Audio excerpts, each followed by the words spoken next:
Hello guys, so finally makakapag-unbox na rin tayo ng case. Case natin is Delta from Raidmax.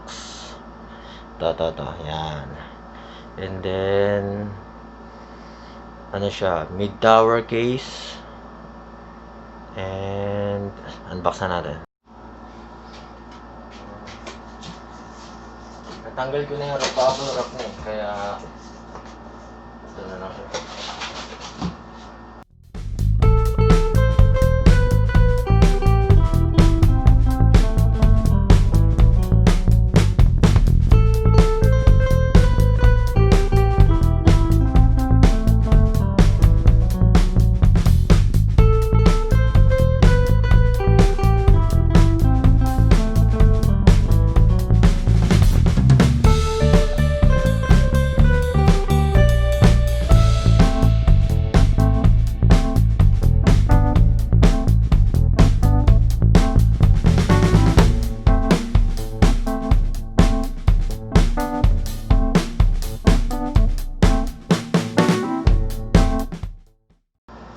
Raidmax, color black, may ibang kulay pa to orange, tsaka blue, I think. Tapos, front panel, glossy, pero plastic. And then, sa top, mayroong magnetic, para di madaling pasukan ng alikabok.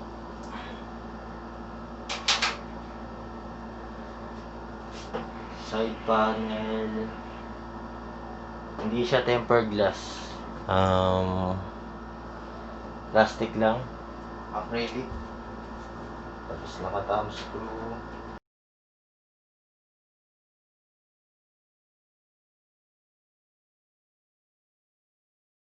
Hindi ko pa tinatanggal yung wrap.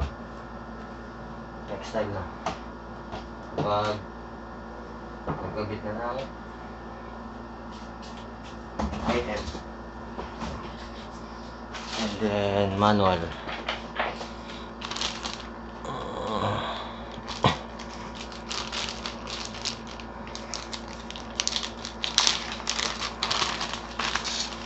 Okay, yun yung tsura nya. Ito is kuha to sa likod.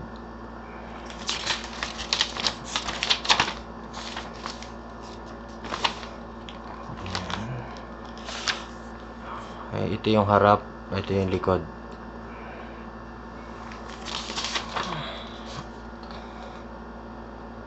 Kita nyo ba?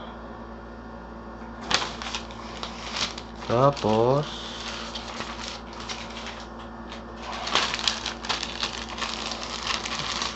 merong screw. Madami siya. And then merong libreng strap para sa cabling sa likod.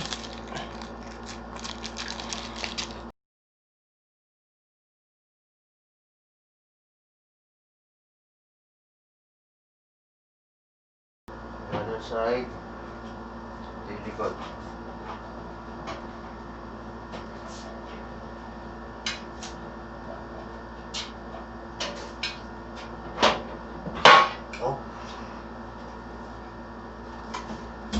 Nakakapasok pa. Kita nyo ba? Mamaya ilalapit ko yung camera para makita nyo ng mas maayos. Tapos nare-remove din yung front panel. So ayan, plastic. Tapos ito yung harap nya. Yun yung harap. Lapit ko na.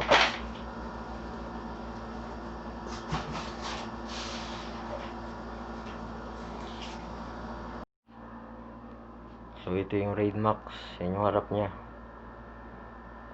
Delta. And then yung front panel, power button, reset, LED para sa power, LED para sa hard disk, and then may jack para sa mic, earphone, headset, tapos may USB 3 na dalawa. Ito yung top nya.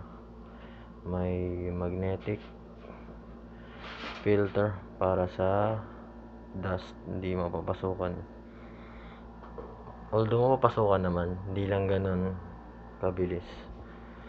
Mapifilter siya. Tsaka may pwedeng ilagay na tatlong 120mm na fan or dalawang 140.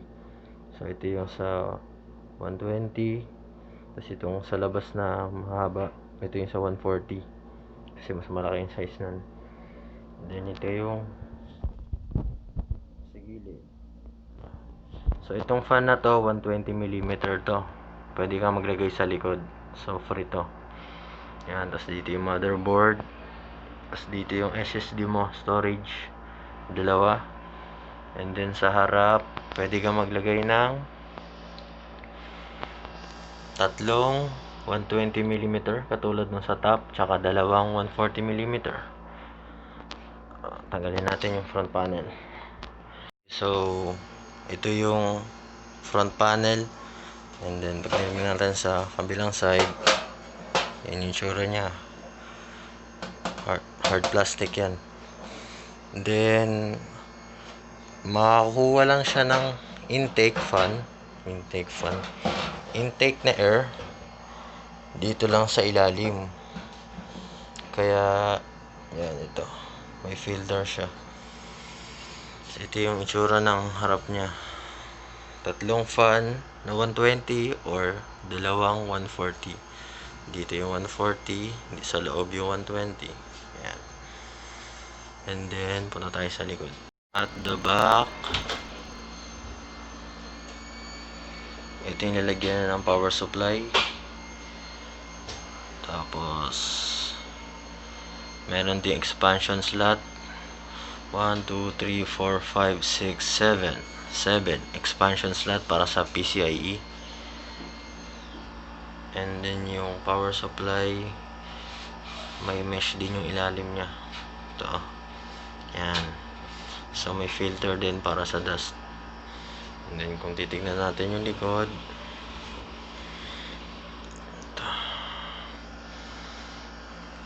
ito yung cables para sa front panel. And then sa power supply, ito yung sa hard disk. Meron siyang bay. So pwede ka maglagay ng isa, pwede pang dalawa na hard disk, or pwede rin lagyan ng SSD dito sa pin na to. Ayan, mas maliit. Ayun. Depende kung anong storage yung ilalagay nyo. So pwedeng dalawang hard disk or apat na SSD. Dalawa dito, tapos dalawa pa yung nandun sa harap. So yun lang naman. And then ang size pala nito is mid tower. So explain ko sa inyo yung mga sizes ng mga case, okay? Okay, so yan yung previous case ko. Ito yung bagong bili ko. Kung makikita nyo naman, mas mataas at mas mahaba. Kung mahaba ba talaga? Yes, mas mahaba at mas mataas. So explain ko kung bakit ganyan yan. But first thing, buksan muna natin to.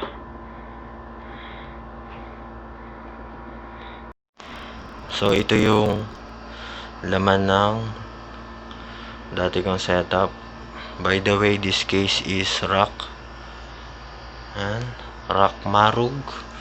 And yung side panel nya, hindi rin siya glass, hindi siya tempered glass, plastic lang siya, acrylic smoke. Kaya yung kanina nakita nyo, madilim siya. Pero kapag may ilaw na yung loob, makikita nyo din yung setup. So kung mapapansin nyo, itong case na to is for mini ATX and micro ATX. Then yung board ko is micro ATX yan. Kung makikita nyo, yan, almost fit. And then, yung binili kong bagong motherboard is micro ATX din yon, or parang mas maliit pa nga ata sa micro ATX. Then, ilalagay ko siya dun sa mas malaking case. Kaya ang nangyari, okay guys, so ganyan yung itsura niya. Kung mapapansin nyo, masyadong maliit yung board kumpara sa case.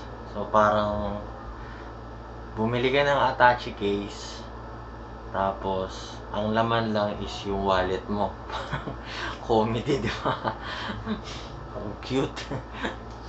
And then, so yun nga, katulad dun sa previous na diniscuss ko, parang hindi ko siya diniscuss.